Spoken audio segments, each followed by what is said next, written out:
C'était une nuit ordinaire. Je venais de finir mon dîner et je m'étais affalé sur le canapé, une télécommande à la main, feuilletant sans but les chaînes de télévision. L'appartement était plongé dans un silence paisible, seulement troublé par le faible bourdonnement de la télévision. J'aimais ces moments de solitude, ces instants où je pouvais enfin me détendre sans avoir à parler à qui que ce soit. L'horloge du salon affichait 23h47, une légère brise s'infiltrait par la fenêtre entr'ouverte, apportant avec elle une odeur de pluie lointaine. La météo avait annoncé des averses dans la nuit, mais jusque-là, l'air était seulement chargé d'humidité.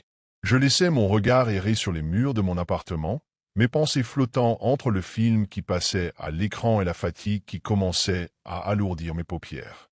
C'est alors que je l'ai entendu. Un bruit, presque imperceptible. Un son léger, comme un frottement contre le verre. Mon corps s'est figé instinctivement, mes doigts se crispant sur la télécommande. J'ai tendu l'oreille, essayant de déterminer si j'avais rêvé ou si quelque chose, là dehors, venait réellement de bouger. La véranda. Le bruit venait de la véranda. Un frisson a parcouru mon dos. Mon appartement se trouvait au 8e étage. Il n'y avait aucune raison logique pour qu'un bruit provienne de cet endroit.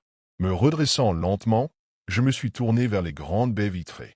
Les rideaux étaient tirés, mais un étrange pressentiment a commencé à grandir en moi. Quelque chose n'allait pas. J'ai pris une inspiration tremblante, et du bout des doigts, j'ai écarté légèrement la tenture. Mon cœur a raté un battement. De l'autre côté de la vitre, dans l'obscurité de la nuit, une silhouette se tenait là, immobile. Et elle me regardait. Mon souffle s'est coupé. Mon esprit refusait d'accepter ce que mes yeux voyaient. Il était là, juste derrière la vitre. Une silhouette sombre, immobile, dont les contours semblaient flous dans l'obscurité. Je ne distinguais pas son visage, seulement une ombre allongée qui se tenait parfaitement droite, tournée vers moi. Mon premier réflexe a été de reculer d'un pas.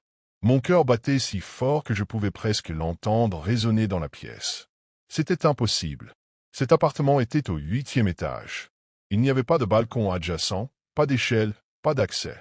Aucun moyen pour qu'une personne puisse se tenir là. J'ai serré les poings, cherchant une explication logique. Peut-être un reflet, une illusion causée par la lumière de la télévision.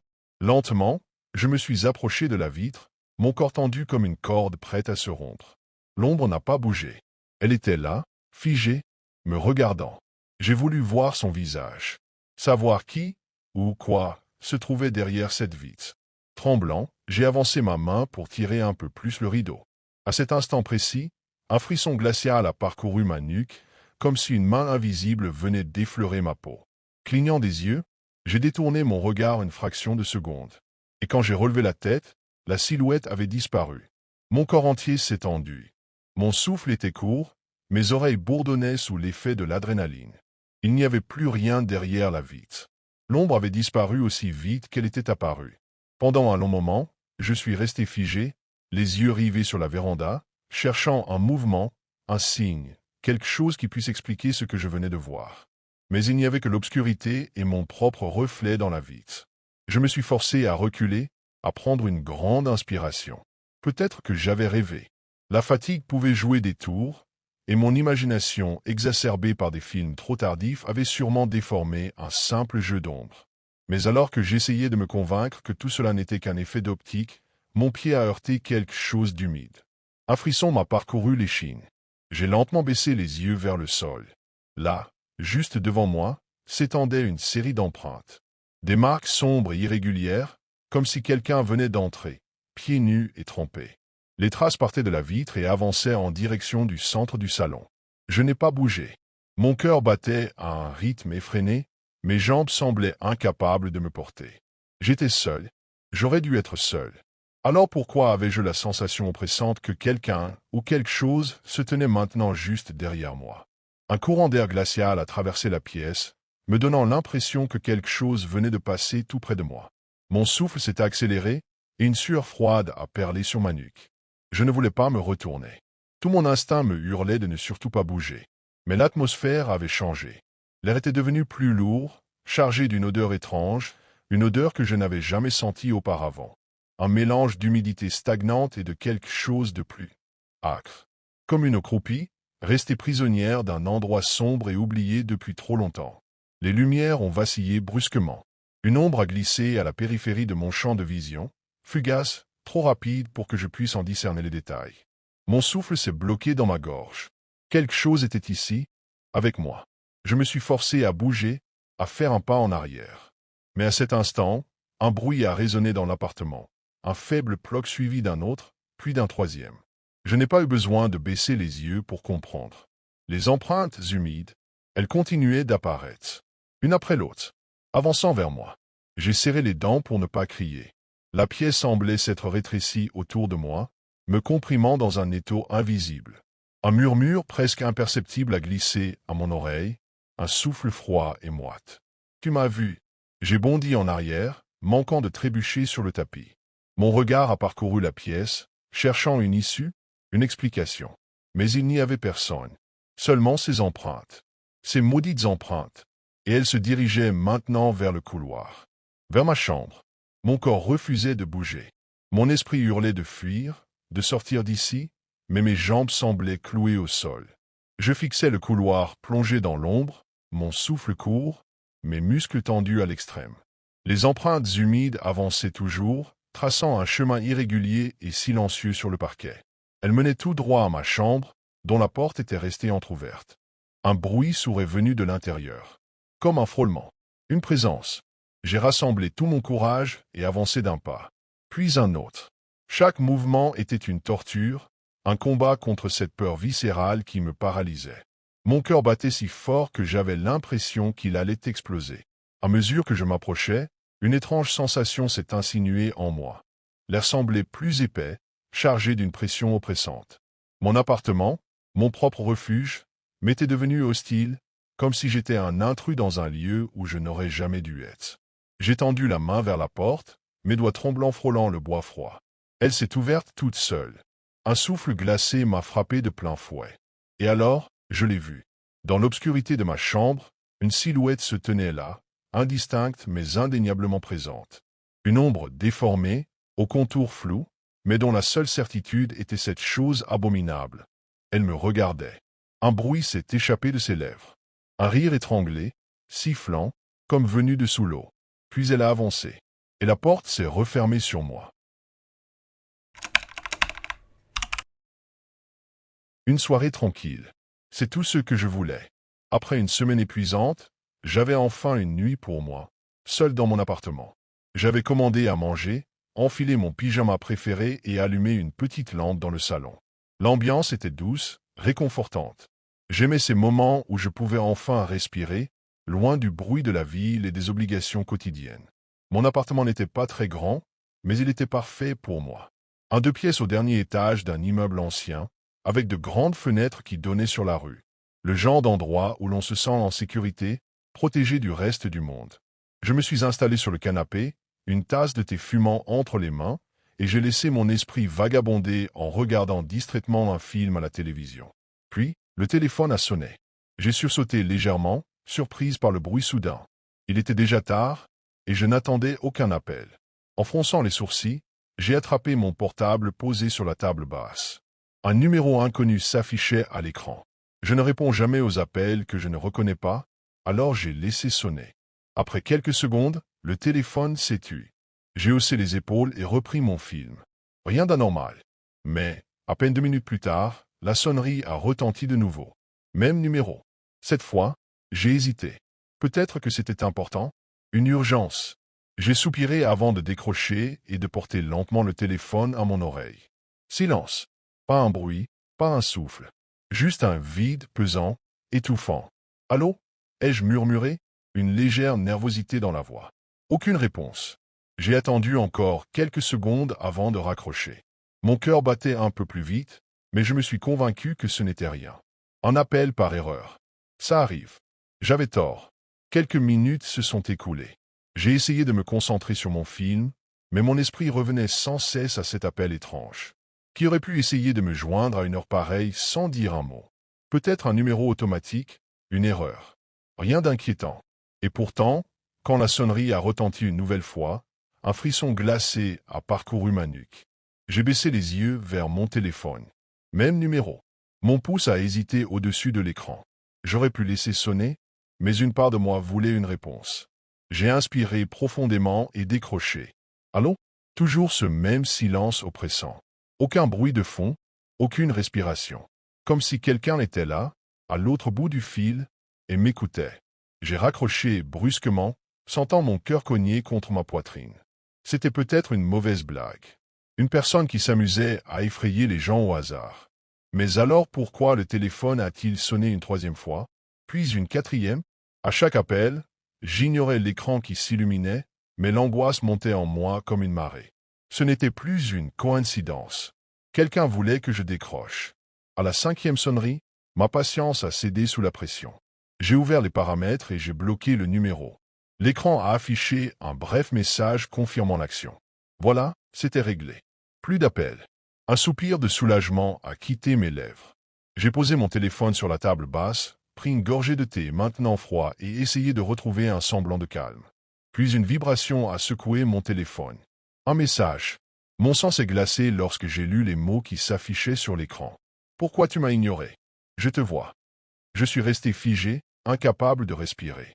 Ce n'était pas possible. Mais ce qui m'a fait lâcher mon téléphone, ce qui m'a fait reculer brusquement sur le canapé, c'est un détail que je n'avais pas remarqué immédiatement. L'expéditeur du message, c'était moi. Et mon téléphone, celui avec lequel j'avais bloqué le numéro, était toujours posé sur la table de la cuisine, là où je ne l'avais jamais laissé. Mon cœur s'est arrêté. Une vague de terreur m'a envahi, aussi glacée et oppressante que l'air autour de moi. Je suis resté là, figé sur le canapé, les yeux fixés sur mon téléphone qui brillait sur la table. Ce message, il venait de mon propre numéro. Mais comment cela était-il possible? Je n'avais pas bougé, je n'avais pas touché mon téléphone depuis que je l'avais posé là, quelques minutes plus tôt. Un frisson m'a traversé. Mes mains tremblaient légèrement, et une sueur froide s'est mise à perler sur mon front. Je devais me lever, vérifier. Mais une partie de moi, une part beaucoup plus irrationnelle, voulait ignorer tout ça. Je me suis forcé à respirer profondément, à essayer de me raisonner. Ce n'était qu'un bug, un problème technique. Rien de plus. Je me suis levé lentement, mes jambes lourdes comme du plomb, et me suis dirigé vers la cuisine. La pièce semblait vide, normale. Rien ne clochait. Mais le téléphone, posé exactement à l'endroit où je l'avais laissé, continuait de vibrer dans une lente danse mécanique. Comme une main invisible qui l'avait fait bouger sans que je m'en rende compte. Je l'ai saisi avec hésitation, observant la lumière de l'écran qui m'éblouissait momentanément. Il n'y avait rien d'anormal à première vue, à part la notification du message. Mais cette sensation d'être observé, cette impression qu'il y avait quelque chose de sinistre dans l'air. Je me suis alors penché pour vérifier les autres applications, pensant que cela pourrait me rassurer. Mais alors que j'approchais du téléphone, j'ai vu quelque chose qui m'a fait sauter en arrière. Le téléphone était débloqué. Je ne l'avais pas déverrouillé, et pourtant, l'écran était ouvert sur une conversation qui ne m'était pas familière. Le message n'était pas le seul. Il y en avait d'autres que je n'avais jamais envoyés. Des messages écrits dans un style que je ne reconnaissais pas, des mots flous, presque incompréhensibles, comme si quelqu'un d'autre les avait tapés à ma place. Les lettres semblaient se déformer à chaque seconde, comme si elles étaient vivantes. J'ai eu du mal à comprendre ce qui était en train de se passer. La pièce, pourtant silencieuse, semblait se rétrécir autour de moi. Mon esprit était en ébullition, cherchant une explication rationnelle, mais rien ne semblait avoir de sens. J'ai voulu quitter la cuisine, m'éloigner de ce téléphone, mais à ce moment précis, un bruit sourd est venu de l'autre côté de l'appartement. Un bruit que je n'avais jamais entendu auparavant. Un grincement, comme si quelque chose ou quelqu'un s'était déplacé dans le couloir. Mon souffle s'est bloqué dans ma gorge, et je suis resté là, pétrifié, incapable de faire un seul mouvement. Je n'arrivais pas à respirer. Le bruit, ce grincement, résonnait encore dans ma tête, me glaçant jusqu'aux os. Mon esprit, totalement perturbé, cherchait une explication logique, mais chaque seconde qui passait m'éloignait de la réalité. La peur me paralysait. Je ne savais pas si je devais fuir ou rester, mais une chose était certaine. Quelque chose ne tournait pas rond. Je me suis forcé à reprendre le contrôle de mon corps, à faire un pas, puis un autre. Mon cœur battait si fort que j'avais l'impression qu'il allait éclater dans ma poitrine. J'ai lentement avancé vers le couloir, mes pas feutrés sur le parquet, en espérant ne pas entendre à nouveau ce bruit étrange. Mais il était toujours là, dans mon esprit, en train de me hanter. La lumière du salon était faible, à peine suffisante pour éclairer le chemin, et la cuisine semblait soudainement plus sombre qu'elle ne l'était quelques minutes plus tôt. J'ai pris mon courage à deux mains et me suis dirigé vers le coin sombre de l'appartement. Je m'approchais lentement de la porte de la chambre, chaque fibre de mon être me suppliant de ne pas entrer. Je suis resté un instant, immobile, à l'écoute. Aucun bruit, sauf celui de ma respiration haletante. J'ai jeté un dernier regard vers le téléphone, toujours posé sur la table de la cuisine. La lumière était éteinte. L'écran noir et mort semblait m'observer. Je me suis forcé à détourner les yeux, mais une sensation glacée m'a envahi. Quelque chose n'allait définitivement pas. Le fait que le téléphone soit déverrouillé, ces messages étranges, et surtout le fait que j'avais senti une présence. Alors que je m'apprêtais à franchir le seuil de la porte de la chambre, une ombre se dessina derrière le rideau. Un mouvement furtif. Une silhouette qui passa trop rapidement pour que je puisse vraiment la discerner, mais je savais ce que j'avais vu. La silhouette se faufila dans l'ombre, juste hors de ma vue. Le monde sembla s'arrêter. Tout mon corps s'étendit. Ma première impulsion fut de fuir, de courir vers la sortie, mais mes jambes étaient paralysées. Le corps me trahissait. J'étais piégé. Un souffle froid effleura la nuque, comme si quelqu'un m'avait frôlé. Je n'avais plus de doute. Quelqu'un était là, dans cet appartement, avec moi. Je me suis retourné brusquement. Rien. Le silence était presque suffocant. Mais je savais que je n'étais pas seul. Quelque chose ou quelqu'un me suivait, me scrutait dans l'obscurité, juste hors de portée de la lumière. Je voulais hurler, mais ma voix m'abandonna. Le froid qui envahissait la pièce était insupportable, et j'étais paralysé par la peur. Et c'est alors que je vis quelque chose qui me fit pousser un cri muet. Un reflet. Dans la fenêtre, il y avait quelqu'un derrière moi. Le temps sembla se dilater. Mon corps était comme figé dans un état d'horreur pure, mes muscles réagissant avec un retard affreux, comme si le monde autour de moi s'était ralenti, m'éloignant à chaque seconde de la réalité. Dans le reflet de la fenêtre, la silhouette derrière moi était parfaitement définie, même si je n'osais pas me retourner pour confirmer sa présence. Je pouvais sentir son regard glacé sur ma peau, et cela me paralysait de terreur. La sensation d'être observé était si intense que j'avais l'impression que ma chair se décomposait sous ce regard invisible. Je voulais crier, mais aucun son ne sortait de ma bouche. Mon souffle se bloquait, ma gorge se serrant comme si une main invisible m'étouffait. Chaque fibre de mon être me suppliait de fuir. Mais je restais là, accroché à la fenêtre comme une naufragée, incapable de bouger. La silhouette dans le reflet était floue, mouvante, et semblait se rapprocher de moi. Le vent froid que j'avais ressenti à ma nuque se transforma en un souffle brûlant, comme si quelqu'un était tout près, trop près. Soudain, une vibration brisa le silence. Le téléphone sur la table de la cuisine, le même téléphone qui avait provoqué toute cette terreur, se remit à vibrer. La notification de message s'afficha à nouveau, comme un signal de danger. Chamada perdida. Numéro desconocido. C'était le même message qu'avant, comme si la terreur que j'éprouvais n'était qu'un cycle sans fin, un piège dont je ne pouvais m'échapper. La silhouette derrière moi se rapprocha, sa forme devenant plus nette. Elle semblait presque humaine, mais il y avait quelque chose de erroné dans ses mouvements, quelque chose de tordu, comme si elle n'était pas entièrement là, comme si elle flottait dans un autre monde. Je pouvais sentir la chaleur de son souffle sur ma peau, et le bruit sourd de ma propre respiration dans mes oreilles était assourdissant. Je me suis retourné lentement, mes yeux ne quittant pas le reflet dans la fenêtre, mais il n'y avait personne. Rien, juste le vide. Tout à coup, un cri perçant, déchira le silence. Mais il ne venait pas de moi. C'était une voix étrangère, faible, presque inaudible, mais pourtant bien réelle. La voix murmurait « Je te vois ». Mon cœur explosa dans ma poitrine, me secouant d'un choc violent. Je suis tombé à genoux, complètement perdu, mes mains tremblant de manière incontrôlable. La pièce était en train de se fermer autour de moi. J'étais coincé, et je savais que je n'allais pas pouvoir m'échapper. Puis, dans un dernier effort désespéré, j'ai regardé mon téléphone une dernière fois, son écran maintenant éteint. Mais juste avant que je ferme les yeux, je vis un dernier message qui apparut brièvement, puis disparut avant que je puisse le lire. La dernière chose que j'entendis fut le son d'une porte qui se fermait derrière moi, doucement, sans bruit. Et puis, il n'y eut plus rien. Je venais d'emménager dans un petit appartement au cœur de la ville. Après des semaines de recherche, j'avais enfin trouvé un endroit qui me convenait. Un loyer abordable, un emplacement pratique et une surface modeste mais suffisante. L'immeuble, cependant, était ancien. Dès mon arrivée, j'avais remarqué les murs jaunis, les moulures écaillées et l'ascenseur grinçant qui mettait une éternité à atteindre le dernier étage, mon étage. L'endroit avait du charme, mais aussi une atmosphère étrange, comme si le temps y stagnait. Dès la première nuit, j'avais remarqué que le bâtiment était bruyant.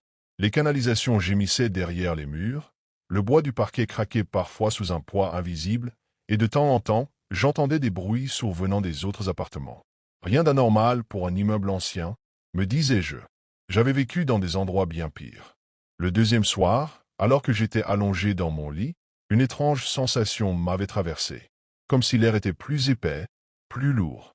J'avais mis ça sur le compte de la fatigue et du stress du déménagement. Pourtant, un frisson m'avait parcouru l'échine lorsque j'avais cru entendre un souffle lointain, imperceptible, comme si quelqu'un expirait lentement dans le couloir. J'avais tendu l'oreille, mais le silence était revenu. Le troisième soir, tout a changé. Cette nuit-là, je me suis réveillé en sursaut, le cœur battant à tout rompre. Il m'a fallu quelques secondes pour comprendre ce qui m'avait tiré du sommeil. Un bruit sourd, répétitif. Des pas. Quelqu'un marchait juste au-dessus de moi. J'ai froncé les sourcils, encore engourdi par le sommeil. C'était impossible. Mon appartement était au dernier étage. Il n'y avait rien au-dessus, à part le toit. Pourtant, le bruit continuait, lent et régulier. Un pas, puis un autre, comme si quelqu'un arpentait le plafond, faisant crisser le bois sous son poids. Je me suis redressé, le souffle court. Peut-être un rat, une canalisation bruyante. Je voulais croire à une explication rationnelle, mais au fond de moi, quelque chose n'allait pas. Ces pas, ils avaient un rythme humain. Je me suis levé et j'ai allumé la lumière de ma chambre. Le son s'est arrêté net.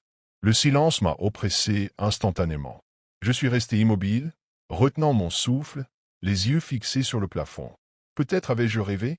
Je suis retourné me coucher, l'oreille tendue. Pendant quelques minutes, rien. Puis, juste au moment où le sommeil commençait à me reprendre. Un autre pas, plus lourd cette fois, puis un autre, et un autre. Quelqu'un, ou quelque chose, marchait juste au-dessus de moi. Mon sang s'est glacé. Cette fois, ce n'était plus un simple bruit lointain ou une canalisation capricieuse. Les pas étaient clairs, précis, et ils se rapprochaient. Je me suis redressé lentement, chaque muscle de mon corps tendu. Mon regard était rivé au plafond, où j'imaginais, juste au-dessus, cette présence invisible avançant avec une lenteur calculée. Puis, tout s'est arrêté. Le silence s'est installé, épais, oppressant. J'avais l'impression qu'il pesait sur mes épaules, m'écrasant sous une chape d'angoisse. Mon souffle était court, mon cœur tambourinait contre mes côtes. J'attendais, et c'est là que je l'ai entendu. Un murmure, faible d'abord, comme un frisson porté par le vent, puis plus net, plus distinct. Une voix rauque, éraillée, chuchotant mon nom. Pedro. Mon cœur a raté un battement. Impossible. Impossible que j'ai bien entendu. Mon esprit me jouait des tours, c'était forcément ça. Je me suis frotté les tempes, inspirant profondément pour calmer la panique qui me gagnait. Mais avant même d'avoir pu me convaincre que tout cela n'était qu'une illusion, le murmure est revenu. Pedro. Cette fois, j'en étais certain. Quelqu'un, ou quelque chose, me connaissait, et il m'appelait. Mon corps entier s'est figé. Je pouvais sentir chaque battement frénétique de mon cœur résonner jusque dans mes tempes. La seule chose qui me venait à l'esprit était d'allumer la lumière. Comme si la clarté pouvait chasser l'horreur qui me guettait. D'une main tremblante, j'ai tendu le bras vers l'interrupteur de ma lampe de chevet et l'ai actionné. La pièce est illuminée d'un coup, projetant des ombres anguleuses sur les murs. Rien. Tout semblait normal. Mon bureau était là, mon armoire fermée, la porte de ma chambre légèrement entr'ouverte, donnant sur le couloir sombre de l'appartement. J'ai pris une grande inspiration, essayant de rationaliser. Le bruit venait peut-être de dehors? Un voisin? Un courant d'air? Mon imagination qui me jouait des tours après 3 nuits dans cet endroit étrange. Mais avant que je ne puisse me convaincre totalement, un autre bruit a déchiré le silence. Un souffle. Tout près. Juste derrière moi. Je n'ai même pas eu le temps de réfléchir. Une vague glaciale a envahi mon dos, chaque poil de ma nuque s'est hérissé. Un instinct primal s'est réveillé en moi, une certitude viscérale que quelque chose, quelqu'un, se trouvait là, à quelques centimètres de moi. Ma gorge s'est nouée. Et puis, je l'ai entendu. Un chuchotement. Tout contre mon oreille. Pedro. Je me suis retourné d'un coup, le souffle coupé, prêt à affronter. Quoi? Il n'y avait rien. Ma chambre était vide. Le silence était total, mais je pouvais encore sentir cette présence, invisible, tapie quelque part, à l'affût. Une odeur étrange flottait dans l'air, un mélange d'humidité et de quelque chose de rance, de stagnant. Puis, avant même que je ne puisse reprendre mes esprits, un bruit a retenti. Des pas. Mais cette fois, ils ne venaient plus du plafond. Ils étaient dans mon appartement. Je n'ai pas bougé, la gorge nouée par la terreur. Mes yeux scrutaient la pénombre du couloir, où la lumière du salon projetait des ombres vacillantes sur les murs fissurés. Un autre pas, plus proche. Mon instinct me criait de fuir, mais mes jambes refusaient d'obéir. Mon corps était paralysé, comme si quelque chose m'écrasait sous un poids invisible. Puis, j'ai vu la porte de ma chambre bouger. Lentement, presque imperceptiblement, comme si quelqu'un, de l'autre côté, posait sa main dessus. Et c'est là que j'ai compris. Je n'étais jamais seul. Je ne l'avais jamais été. Une nuit calme. Une maison silencieuse. Juste moi et mes pensées. J'avais attendu ce moment toute la journée. Après une longue journée de travail, il n'y avait rien de mieux qu'une douche chaude pour me détendre. L'eau brûlante coulait sur ma peau, enveloppant mon corps d'une chaleur réconfortante. Je fermai les yeux un instant, savourant cette sensation, écoutant le bruit régulier des gouttes frappant le carrelage. Lorsque je sortis de la douche, la vapeur avait envahi la pièce, recouvrant le miroir d'une fine buée. Je passai ma main dessus, révélant mon reflet trouble. Mes yeux semblaient fatigués, mes cheveux mouillés collaient à ma nuque.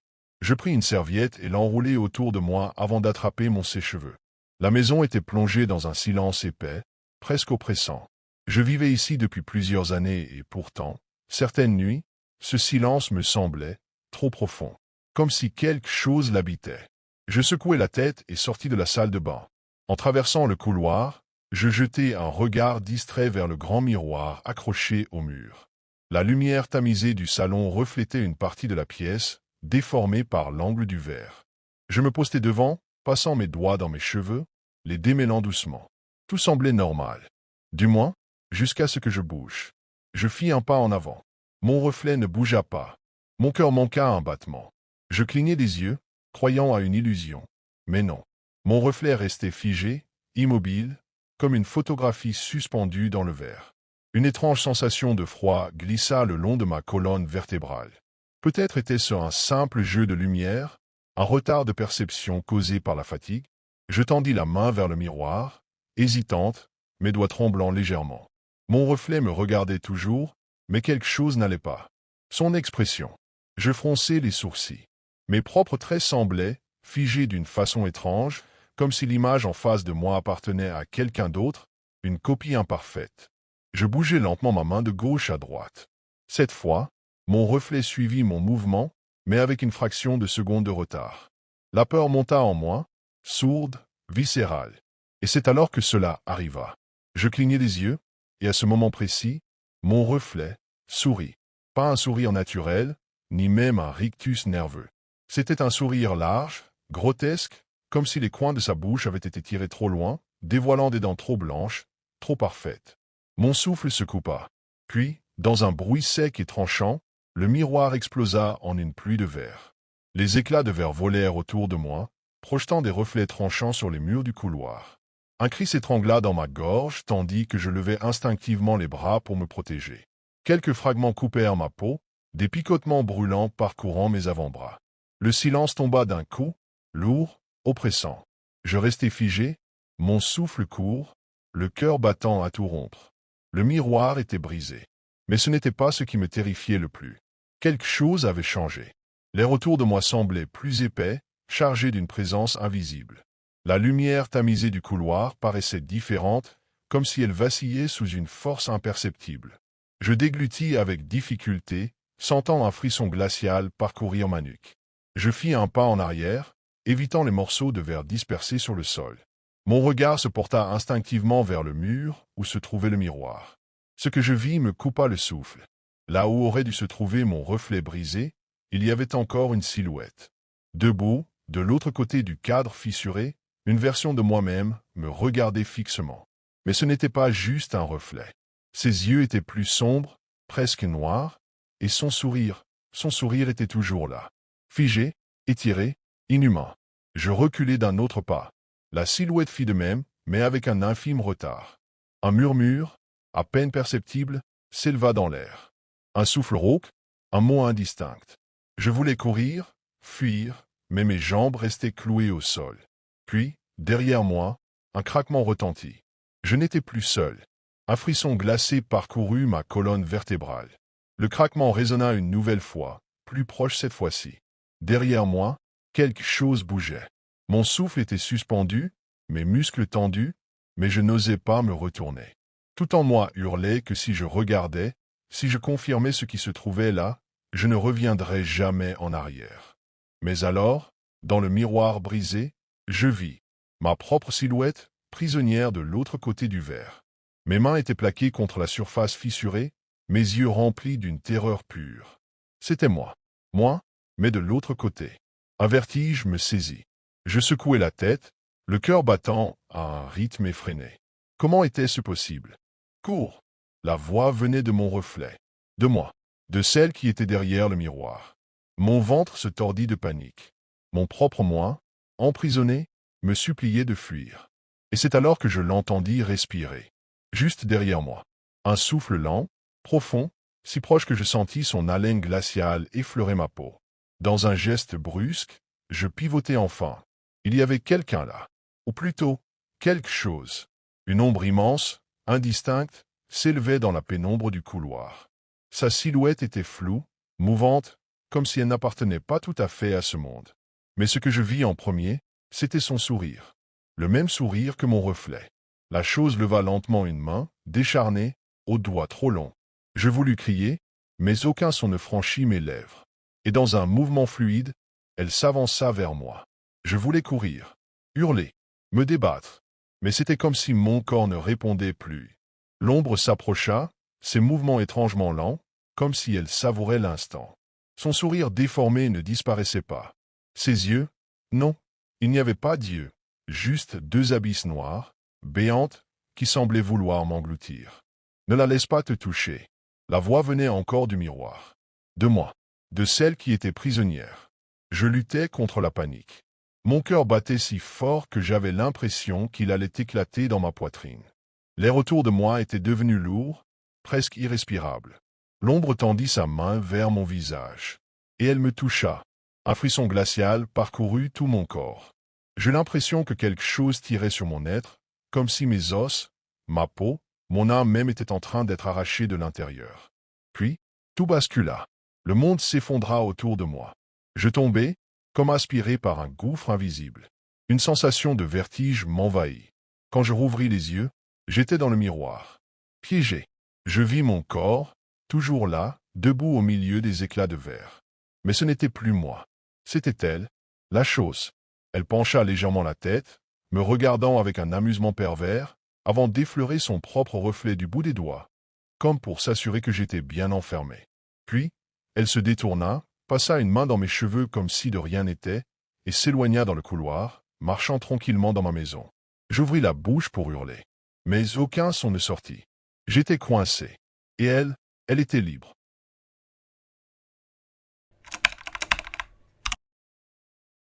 Cette nuit-là, je travaillais tard, comme d'habitude. Mon appartement au 13e étage me donnait une vue imprenable sur la ville illuminée, un spectacle dont je ne me lassais jamais. J'aimais observer les rues animées en contrebas, les phares des voitures dessinant des lignes de lumière mouvantes, les silhouettes des immeubles se découpant contre le ciel nocturne. C'était une routine réconfortante, un contraste apaisant avec l'écran froid de mon ordinateur. Je tapais sur mon clavier, absorbé par mon travail, lorsque j'entendis un bruit sec. Un léger toc contre la vitre. À peine perceptible, comme une brindille poussée par le vent. Instinctivement, je levai les yeux.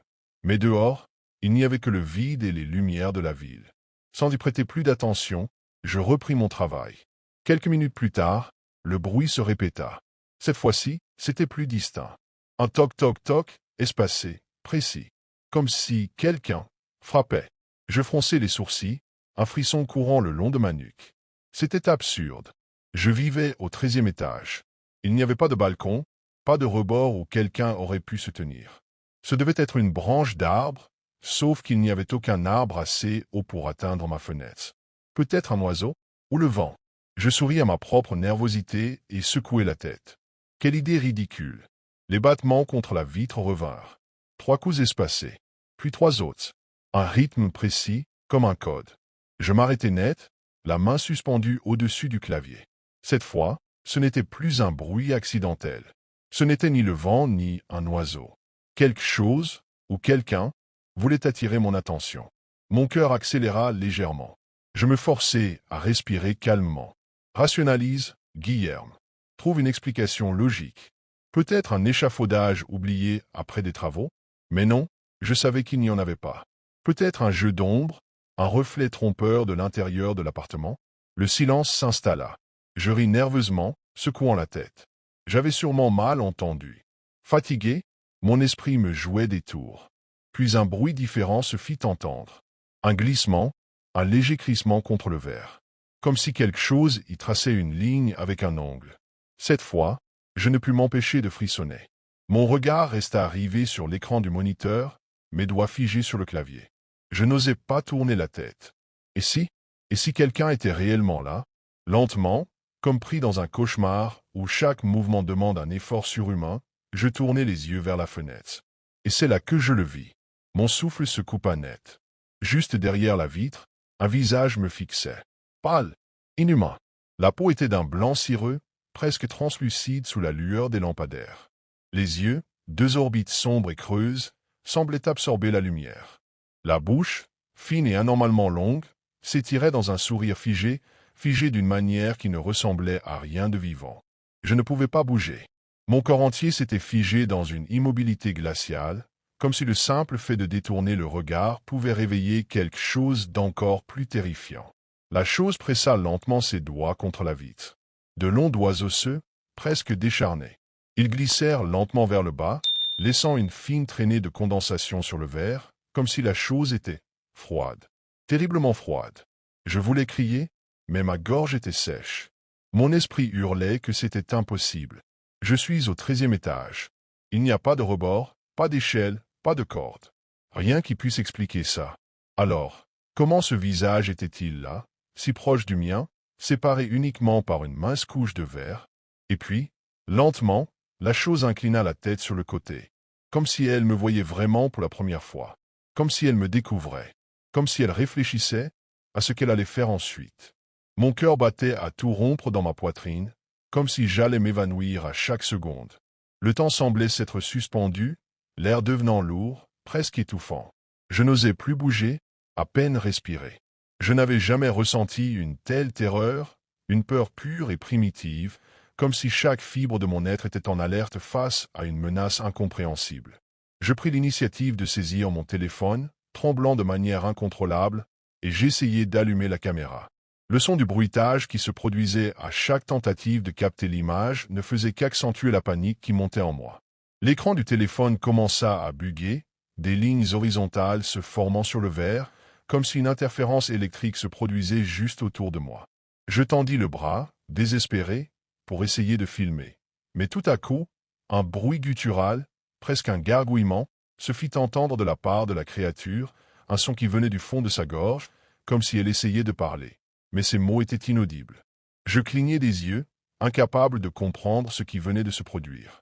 Les yeux de la créature, toujours aussi sombres, semblaient se creuser davantage, et l'espace autour de ses orbites semblait se dilater. Elle approcha lentement son visage du verre, comme si elle voulait me toucher, ou pire, me faire entrer dans son monde. Et alors, une pression se fit sur la fenêtre. Un craquement sourd résonna, puis un autre, plus fort. La vitre commençait à se fissurer. Les bruits de claquements étaient si nets, si proches, qu'ils se mêlaient à mes propres battements de cœur. Je fis un bond en arrière, comme si j'avais été frappé par une décharge électrique. Cette créature, ce visage qui semblait surgir de l'abîme, n'était pas censé exister. C'est impossible. Pourtant, chaque seconde qui passait me disait que ce que je voyais était réel. Trop réel. La créature sembla se replier un instant, avant de repartir à l'attaque. Mais cette fois-ci, il n'y avait plus de doute. La fenêtre, désormais fragilisée, se déformait sous la pression de ses doigts. La créature voulait entrer. Et je ne savais plus comment fuir. Je sentais la panique monter en moi, chaque seconde devenant un éternel tourment. Le visage, toujours aussi fixe, restait plaqué contre le verre, ses yeux sans vie m'observant comme un prédateur qui attend le moment exact pour attaquer. Je n'avais plus de temps. L'angoisse me paralysait, mais l'instinct de survie prenait le dessus. Mes yeux se posèrent sur l'abat-jour posé sur la table à côté de moi. Je n'avais pas le choix. Je n'avais rien d'autre à portée de main pour me défendre. Avec un cri intérieur, je me jetai sur l'objet, le saisissant sans hésiter, et je le projetai de toutes mes forces contre la fenêtre. Le choc résonna dans l'appartement, mais la vitre, déjà fissurée, éclata en milliers de morceaux. Un vent glacial s'engouffra dans la pièce, balayant tout sur son passage. Je fermai les yeux, luttant contre le vertige, et attendis le silence. Mais rien. Je risquai un coup d'œil, mes mains tremblant de façon incontrôlable. La fenêtre était brisée, et la créature avait disparu. Un instant, je crus que tout était terminé, que ce n'était qu'un mauvais rêve. Mais alors, mes yeux se posèrent sur la vitre brisée, où je remarquai quelque chose d'inhabituel. Des empreintes de mains étaient gravées sur le verre, des marques pâles, presque translucides, qui semblaient être de l'autre côté, du côté intérieur de l'appartement. Je reculai, le visage devenu livide, le cœur battant à tout rompre. Comment était-ce possible? Les marques de mains étaient fraîches, et plus je les observais, plus elles semblaient réelles. Une nuit tranquille qui devient un cauchemar. Je me souviens très bien de cette nuit. Il était environ minuit passé, et j'étais seul à la maison. Le silence pesait sur chaque pièce, seulement interrompu par le léger bourdonnement du réfrigérateur et le son de la télévision, dont l'écran éclairait faiblement le salon. J'étais affalé sur le canapé, une couverture sur les jambes, profitant de cette solitude apaisante après une journée fatigante. Tout était calme, jusqu'à ce que j'entende un bruit étrange. Une petite chose, presque insignifiante. Une mélodie douce, rythmée par une respiration légère. Rire. Un rire d'enfant. J'ai froncé les sourcils. D'où cela venait-il? Je me suis redressé légèrement, coupant le son de la télévision pour écouter plus attentivement. Il était tard, beaucoup trop tard pour que des enfants jouent dehors. Mes voisins, aussi loin que je me souvienne, n'en avaient pas. Alors, qui pouvait bien rire à une heure pareille? Le son semblait venir du jardin, derrière la maison. C'était un rire cristallin, innocent en apparence, mais quelque chose dans sa tonalité me mettait mal à l'aise. Il était trop clair, trop précis, comme s'il était tout proche. Un frisson m'a traversé l'échine. Mon cœur s'est mis à battre un peu plus vite, mais la curiosité a pris le dessus sur mon malaise. Lentement, sans faire de bruit, je me suis levé et j'ai avancé jusqu'à la fenêtre du salon. Derrière les rideaux légèrement entr'ouverts, je pouvais voir une partie du jardin, faiblement éclairée par la lueur jaunâtre du lampadaire de la rue. Je me suis approché prudemment, retenant presque mon souffle. Puis, du bout des doigts, j'ai écarté un peu plus le tissu pour mieux voir. C'est à ce moment-là que je l'ai aperçue. La fillette dans le jardin. Mon cœur a raté un battement. Là, au milieu du jardin, une fillette se tenait immobile. Elle était debout sur l'herbe, pieds nus, vêtue d'une robe blanche légèrement trop grande pour elle. Sous la faible lumière du lampadaire, je pouvais voir que le tissu était sale, taché de ce qui ressemblait à de la terre, ou peut-être quelque chose d'autre. Mais ce n'était pas sa tenue qui m'a glacé le sang. C'était son regard. Elle ne bougeait pas, ne clignait pas des yeux. Son visage était tourné directement vers la maison, vers moi, comme si elle savait exactement où j'étais. Je suis resté figé derrière le rideau, incapable de détourner les yeux. Son expression était indéchiffrable. Pas un sourire, pas une once d'émotion. Juste ce regard vide, fixé sur moi à travers la vitre. Un long frisson a parcouru ma colonne vertébrale. Mon instinct me criait de ne pas rester là, de m'éloigner, de faire comme si je n'avais rien vu. Mais mon corps refusait d'obéir. J'ai senti ma respiration se bloquer dans ma gorge. L'air me semblait plus lourd. Puis, j'ai cligné des yeux. Et elle avait disparu. Un frisson encore plus violent m'a traversé. Mes doigts se sont crispés sur le rideau, et mon regard a balayé le jardin. Vide. Rien. Juste l'herbe légèrement agitée par le vent. Un soulagement absurde m'a envahi. J'ai soufflé un rire nerveux. Peut-être avais-je rêvé, peut-être que la fatigue me jouait des tours, mais ce répit n'a duré qu'une seconde. Parce qu'au même instant, j'ai entendu le même rire enfantin. Mais cette fois, il venait de l'intérieur de la maison. Le rire à l'intérieur de la maison. Mon sang s'est glacé. Le même rire cristallin résonnait à présent derrière moi, quelque part dans la maison. Il n'était plus étouffé par la distance ni séparé par les murs. Il était proche. Trop proche. Je suis resté figé devant la fenêtre, incapable de me retourner. Mon souffle était court, mon cœur battait si fort que j'avais l'impression qu'il allait exploser dans ma poitrine. Mon esprit refusait d'accepter ce que je venais d'entendre. Il n'y avait personne d'autre ici. Les portes étaient fermées, les fenêtres aussi. J'étais seul. Non, je ne l'étais plus. Lentement, comme dans un cauchemar où chaque mouvement devient un supplice, j'ai tourné la tête vers le salon plongé dans l'ombre. La télévision, en veille, projetait une lueur bleutée sur les murs, dessinant des ombres mouvantes qui me donnaient l'impression que quelque chose s'y cachait. Le rire s'était tu, mais je sentais une présence. Un poids invisible, une sensation indescriptible d'être observé. Comme si quelqu'un ou quelque chose se tenait là, tapis dans l'obscurité, à m'attendre. J'ai tendu la main vers mon téléphone posé sur la table basse et activé la lampe torche. Un faisceau de lumière pâle a déchiré l'obscurité, révélant un salon vide. Chaque recoin était à sa place, chaque meuble immobile. Pourtant, l'air était plus lourd, comme chargé d'une électricité oppressante. J'ai inspiré profondément et me suis avancé à pas lents vers le couloir menant aux chambres. C'est de là que venait le rire. À mesure que je m'approchais, un silence écrasant s'installait. Plus de bruit, plus de souffle, rien. Juste l'écho de mes propres pas résonnant sur le parquet. J'ai levé la lampe vers le fond du couloir. Et je l'ai vue. Une silhouette. Immobile. De dos. Et c'est à ce moment-là que j'ai compris que je n'aurais jamais dû me lever du canapé. La présence sombre. J'ai cru que mon cœur allait s'arrêter. La silhouette était là, debout à l'extrémité du couloir, dos à moi.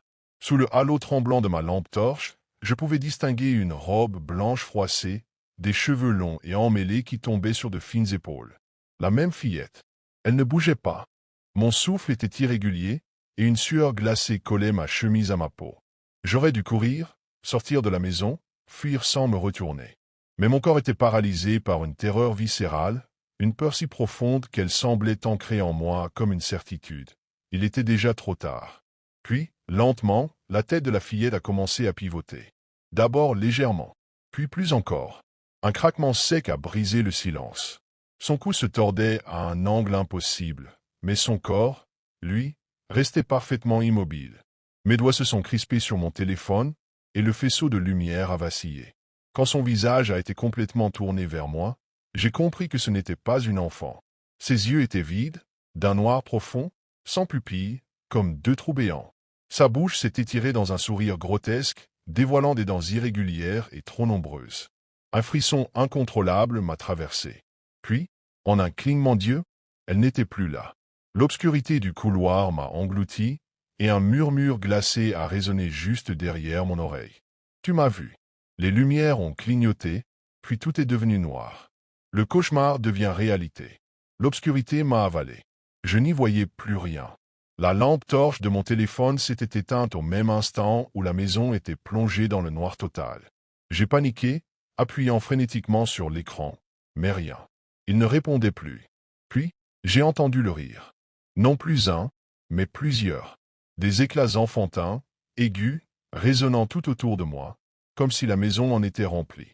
À gauche, à droite, tout près, juste derrière moi. Ils s'entremêlaient dans une cacophonie angoissante, devenant de plus en plus fort, de plus en plus oppressant. Mon souffle était court, mon cœur tambourinait dans ma poitrine. J'ai fait un pas en arrière, cherchant à fuir, mais j'ai heurté quelque chose de froid. Et c'est là que j'ai senti le souffle. Une respiration glacée contre ma nuque. Mon corps entier s'est figé. Une sueur froide a perlé sur mon front, et mes jambes ont failli me lâcher. Puis, lentement, j'ai tourné la tête. Elle était là, à quelques centimètres de mon visage, ses yeux noirs plongés dans les miens. Son sourire s'étirait trop grand, ses dents tordues et tranchantes brillant dans l'obscurité. Son rire s'est brisé en un sifflement rauque. Et alors que j'ouvrais la bouche pour crier, tout s'est effacé. Le silence, l'obscurité totale. Puis, une lumière. J'ai sursauté et me suis retrouvé assis, haletant, sur mon canapé. La télévision était allumée, diffusant une émission que je ne regardais pas. Mon téléphone était posé sur la table, intact. Tout semblait normal. Mais en baissant les yeux vers le sol, mon souffle s'est coupé. Sur le parquet, des empreintes de petits pieds nus menaient du couloir jusqu'à moi. Et quelque part, dans l'ombre de la maison, un dernier rire s'est fait entendre.